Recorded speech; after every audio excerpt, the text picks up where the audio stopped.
Good afternoon. I am Robert J. Conti III, Chief of Police of the Metropolitan Police Department here in Washington, D.C. I'm joined by several members of my team. In addition to that, the head of the Washington Field Office of the ATF, Christopher Ammon, as well as Councilmember Charles Allen has also joined us this afternoon.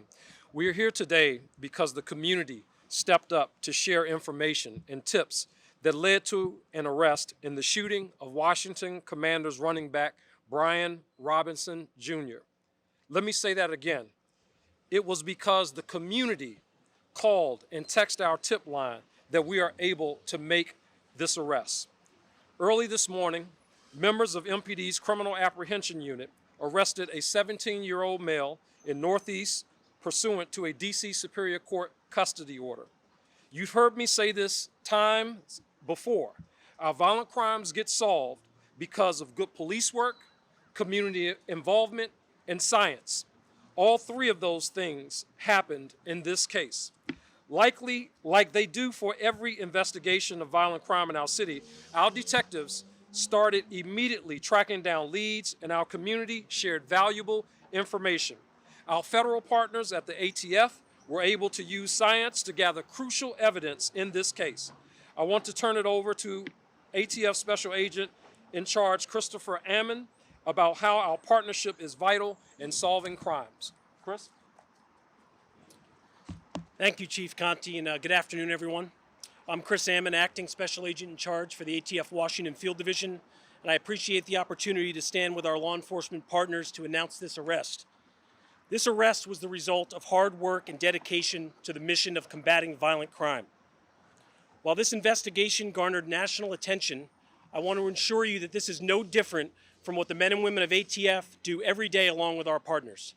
We utilize crime gun intelligence to investigate the criminal use of firearms, and we fight violent crime. Specifically, our NIBIN Investigations Unit works in close partnership with MPD to support shooting investigations throughout the district. This relationship allows us to identify shooters and remove them from our community, as was the case in this investigation. ATF works every day with our partners to help reduce violent crimes, and today is yet another example of our all-hands-on-deck approach to achieving this common goal. We will continue to support this investigation and others just like it.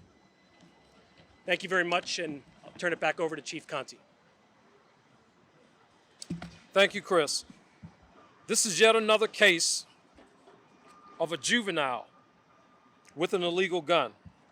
And we continue to see this over and over and over again across our city. Enough is enough. We have to keep guns out of the hands of the youth in our city.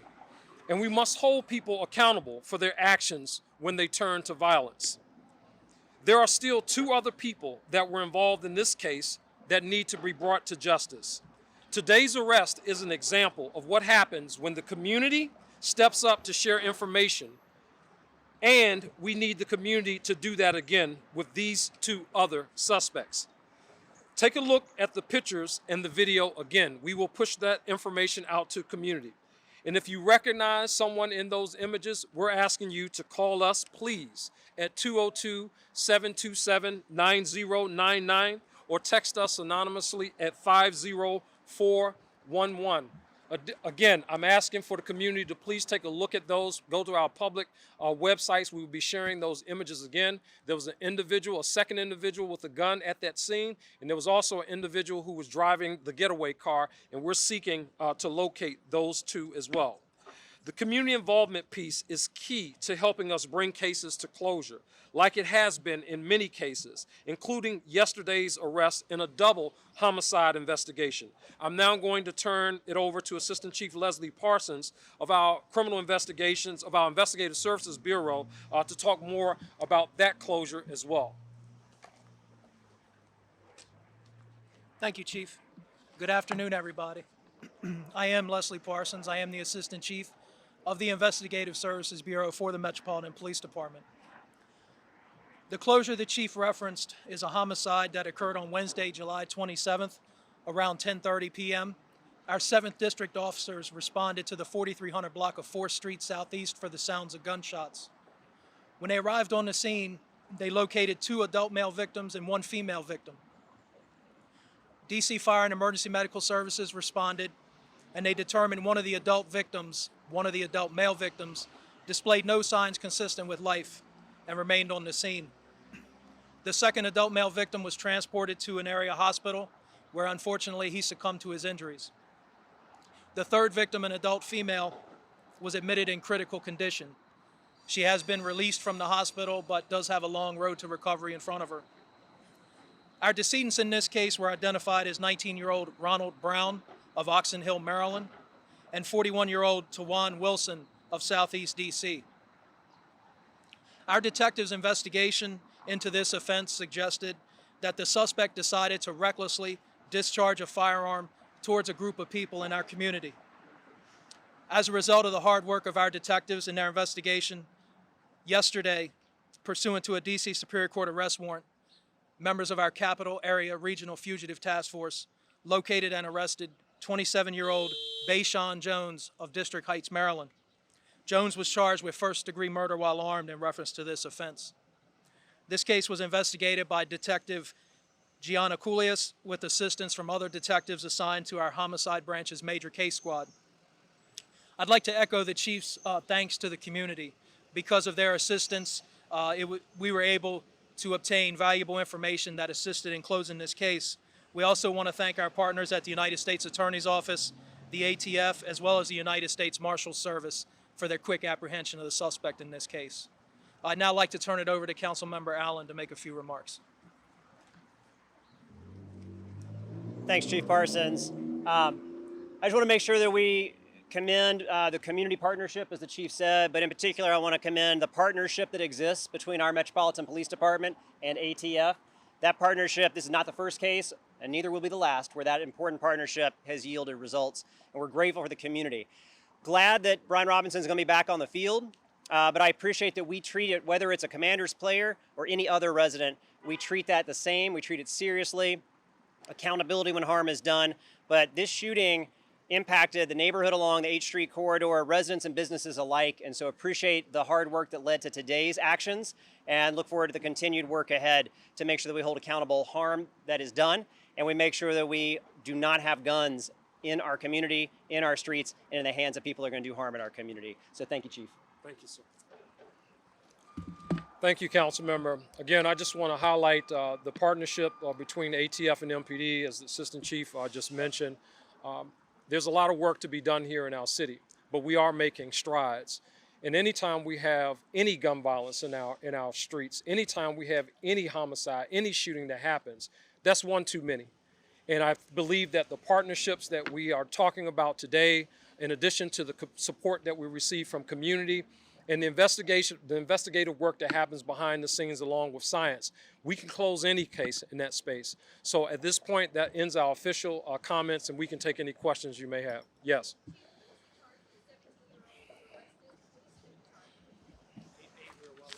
He's assault with intent to rob while armed.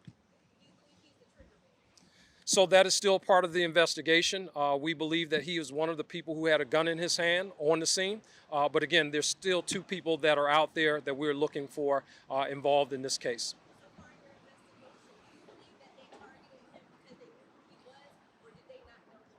We don't believe that at this point. Obviously, we'll continue with this investigation, but there's nothing that we have learned so far that they actually knew who he was. Next question. Yes, sir.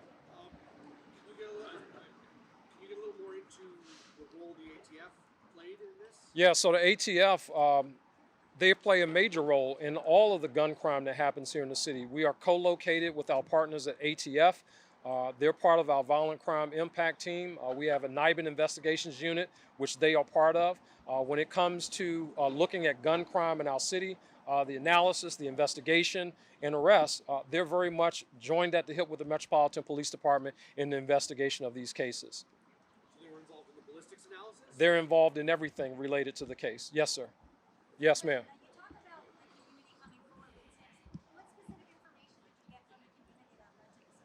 So I won't get into the specifics, but I will tell you that without the community's help in this case, we would still be working towards getting additional information to close this case. Anytime in any little piece of information that can be helpful in closing the case, we need that from community. Sometimes we have all of the pieces and we're just short a piece of information. And the community oftentimes hold those pieces. They know who is out in the community. They know who are carrying illegal guns. And when they see these images, which is why it's so important that people take a look at these images, when they see these images, we're asking them to call the Metropolitan Police Department. I won't get into his arrest history. Next question. Yes, ma'am. I won't talk about other crimes that he may or may not have been involved in. At this point, we're looking at everything he's involved in. Yes, ma'am.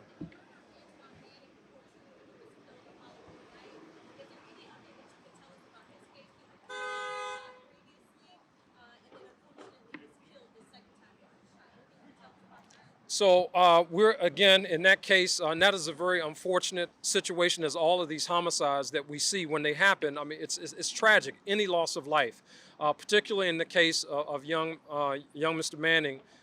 We are working that investigation. Our partners, the ATF, Metropolitan Police Department, are diligently investigating it, the connection between the shootings. We're looking at it. And what I'm learning so far, again, is what I've been talking about. Young people with firearms in our communities, and people are losing their lives as a result of that. It troubles my heart every single time I have to respond to one of these scenes and see our young people either as victim or suspect, just like in this case with Mr. Robinson that we're talking about today. So I've been talking about this issue with some of our young people in the community for over a year now, about how they're showing up in spaces throughout community, in violent spaces that they have not been before. Young people as young as 12 and 13 years of age showing up in violent crimes. That is something that should be alarming to everyone in this city. Parents, we need parents to do their job too. We need you to make sure that you are doing everything that you need to do with respect to your child. We need accountability. We need to make sure that people are being held accountable for their actions. And again, I mean, like, as they continue to show up in these violent spaces, it is very alarming to me. I was just sharing with one of my colleagues, we're looking at the number of arrests of young people in our city. We're up over 12% to almost 13% over last year. To equate that number, over 900 juveniles arrested so far this year. That's a very alarming number. And again, when we see cases like this of our young people who not only impact the lives of other people, but also end up impacting their lives and the lives of their families, those things are very troubling to me. And I want to make sure that we as a community, as the city of the District of Columbia, all parties involved are doing everything that we possibly can to make sure that we see our young people on a trajectory to excellence and not going down this trail that we see them going down right now. Yes, ma'am, and then you.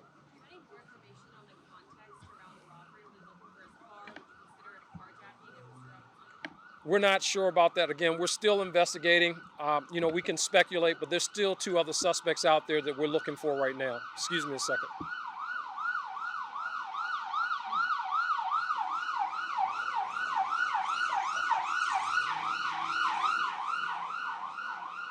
Yes, ma'am.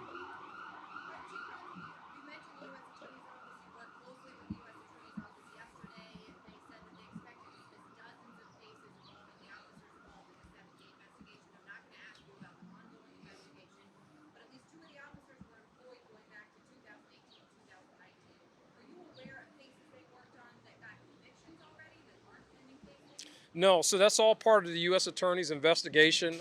That's not anything abnormal. We certainly expected them to do a review of everything that they have been involved in, and I've had that conversation personally with the U.S. Attorney, Matt Graves. So as they continue to go through their process, look at cases, we want to make sure that every case that they were involved in was a solid case, and if not, the U.S. Attorney's Office certainly has a responsibility there. Again, we were very transparent in this space, and the U.S. Attorney's Office has a obligation to disclose to defense counsel officers who were involved in that, and they've done that. So again, we'll just wait until the outcome of all of this to see exactly where we are. The actual number of cases are impacted, and we don't know what that is right now. Next question. Yeah.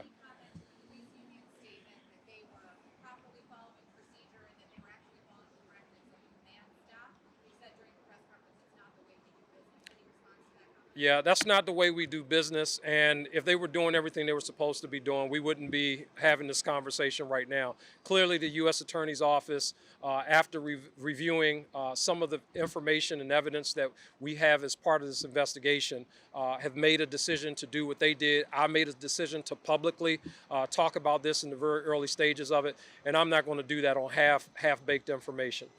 Next question. Yes, ma'am.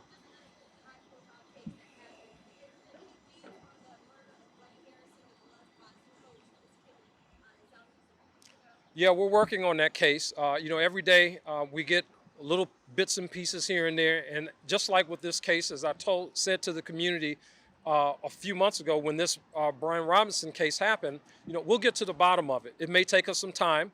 The detectives have to work very hard, but we're looking for community involvement. We're going to count on science.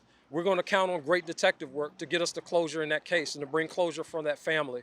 It doesn't bring Buddy back. I recognize that. But we want to do all that we can to bring closure to that case as well. Yeah.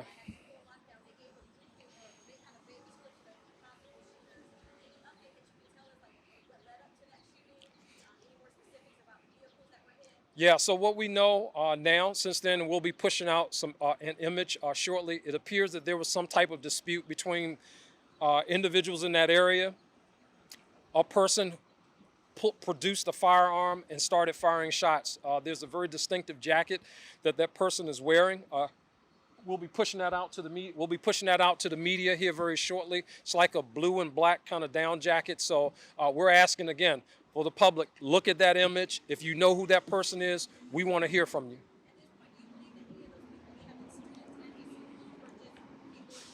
you. It's hard to know at this stage of the investigation. I mean, we're only a few hours in. I'm not sure if they're students at a school or not. We just don't know at this point. But again, we are investigating. We have this image. We're pushing this image out, and we're asking the public for their help. Shots fired at Fort Taunton Metro. Yeah, so that case, that was on Metro Transit property, Metro Transit Police. It appeared to be a dispute. A gun was introduced. 2 individuals were arrested, or 2 people were arrested there. A firearm was recovered. Hey, folks, look, I mean, it's the same song over and over again, right? People who shouldn't have guns using those firearms when there is some type of dispute, right? And we keep saying the same thing over and over again. People unable to resolve conflict, and somebody feels like someone has to die as a result of that interaction with an individual. There has to be accountability in that space all across the board. The city has made investments. The city has made investments in people and trying to focus on services for people. But there are some people in community who are insisting on making our communities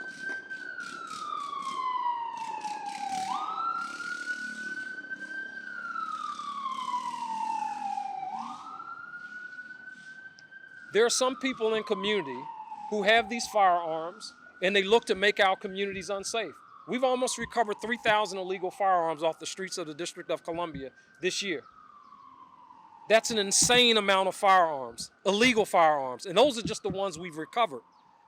We have to make sure that we're paying attention where the attention needs to be paid, and that collectively, as a community, as a whole, that we are all focused in on this issue of gun violence. I'll take 2 more questions, and then we're done. Yes, ma'am.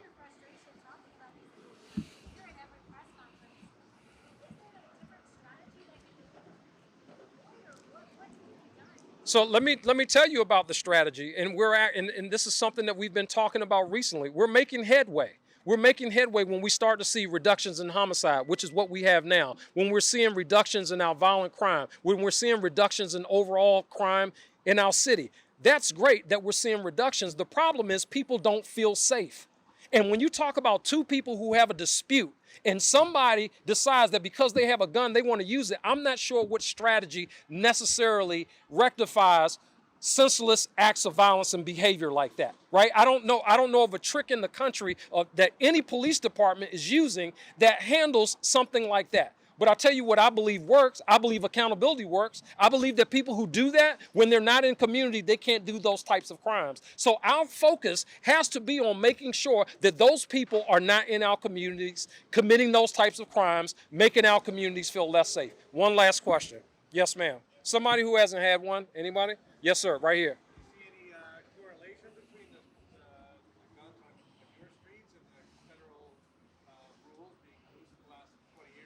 I don't think that that has anything to do with it. Quite frankly, I just think we're seeing an insane amount of now personally made firearms, ghost guns that are showing up on the streets of the District of Columbia. When you have 13 and 14-year-olds able to get access to firearms the way that we're seeing right now, that is very alarming to me. And that issue, it goes beyond, some of the conversations that have been having, what the federal government approve or doesn't approve. We have to make it unacceptable in this city that people should not have guns in their hands who shouldn't have them, especially our young people, right? Where it gets like really, really reckless in that space, and how people are showing up in our communities. It's reckless behavior, it's dangerous behavior, and it's making our communities feel less safe, and that's something that we have to stay focused on. Again, Chief Conte started talking about this issue that we're seeing juvenile showing up a year and a half ago when we start seeing an uptick in carjackings. I'm saying to you, and I'm going to keep saying to you, that juveniles, our young people, some of our young people are showing up in violent spaces where they have not before.